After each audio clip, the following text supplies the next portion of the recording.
Last previous 2 videos కన్నా ఈ video చాలా చాలా చాలా ఇంపార్టెంట్. బికాస్ ప్రతి ఇయర్ ఏదో ఒక క్వశ్చన్ ఇందులో నుంచి వస్తూనే ఉంటుంది.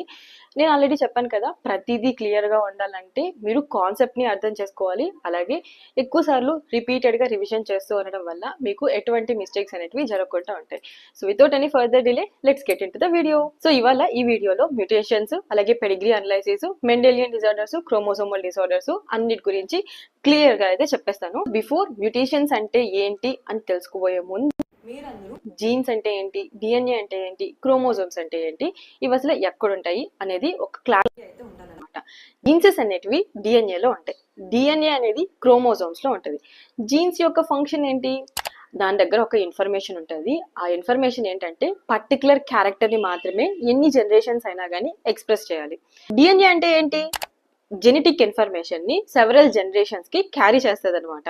అలాగే క్రోమోజోమ్స్ అంటే ఏంటి, మనకు తెలుసు chromosomes 23 pairs of the chromosomes ఉంటాయి, 22 ఆటోజోమ్స్, 1 పేర్ సెక్స్ క్రోమోజోమ్స్. మేల్లో అయితే XY, ఫీమేల్లో అయితే XX ఉంటుంది. సో దీన్ని బేస్ చేసుకొని, ఈ క్రోమోజోమ్స్ ని బేస్ చేసుకొని మేలు ఫీమేలు పుడతారు అనేసి. Is it clear? అంత క్లియర్గా ఉంది కదా. ఇప్పుడు జీన్స్